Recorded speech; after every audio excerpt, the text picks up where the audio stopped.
Hi friends, welcome to my channel. Friends, నేను ఈరోజు చేసే స్పెషల్ రెసిపీ జీరా ఆలు ఫ్రై అండి. ఇది చాలా బాగుంటుంది. జస్ట్ 5 మినిట్స్లో దీన్ని ప్రిపేర్ చేసుకోవచ్చు. ఎప్పుడు ఫ్రై కర్రీ కాకుండా ఒకసారి ఇలా జీలకర్రతో కూడా ట్రై చేయండి. చాలా బాగుంటుంది. చాలా సింపుల్గా చేసుకోవచ్చు. చపాతీలోకి ఈ ఫ్రై చాలా బాగుంటుంది. ఆలు అంటే చాలామంది ఫేవరెట్ కర్రీ అండి. పిల్లల నుండి పెద్దవారి వరకు చాలామంది ఇష్టంగా తింటారు. ఫ్రెండ్స్, కొంచెం డిఫరెంట్గా జీలకర్ర ఆలు ఫ్రై ఇలా చేసుకోండి. చాలా బాగుంటుంది ఈ ఫ్రై.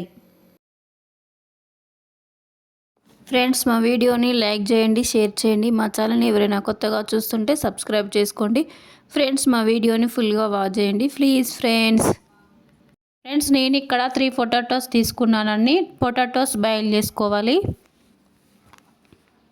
పొటాటోస్ బాయిల్ అయిపోయింది. ఫిల్ రిమూవ్ చేసుకోవాలి.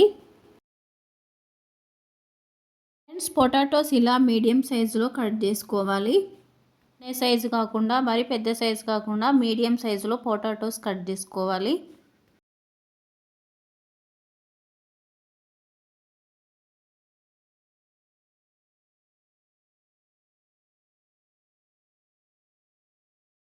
గ్రీన్ చిల్లీస్ కూడా కట్ చేసుకోవాలి.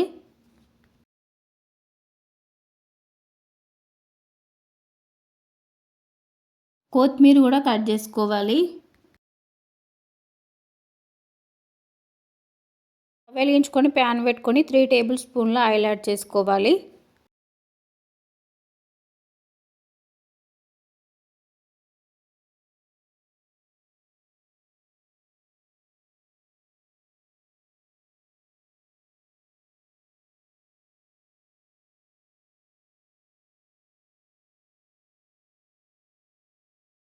One and half tablespoon జీలకర్ర, హాఫ్ టేబుల్ స్పూన్ ఆవాలు, గ్రీన్ చిల్లీస్ యాడ్ చేసుకొని ఫ్రై చేసుకోవాలి.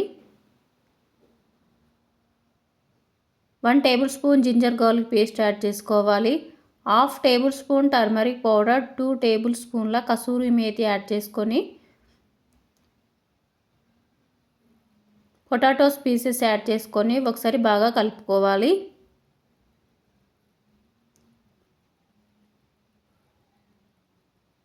1.5 tablespoon salt, 1 tablespoon red chilli powder add చేసుకోవాలి. 1 tablespoon dhania powder, 1 table spoon dry mango powder, 1 table spoon garam masala add చేసుకోవాలి. బాగా కలుపుకొని 4 to 5 minutes stove medium ఫ్లేమ్లో పెట్టి cook చేసుకోవాలి.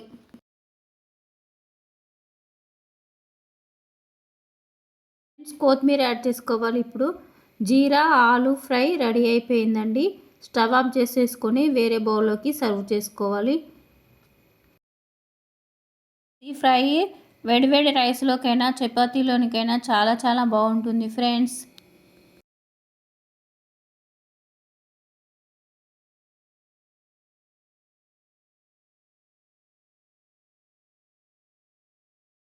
ఫ్రెండ్స్, మీరు కూడా ఒకసారి ట్రై చేయండి. ఎలా వచ్చిందో కమెంట్ బాక్స్లో కమెంట్ చేయండి ప్లీజ్ ఫ్రెండ్స్.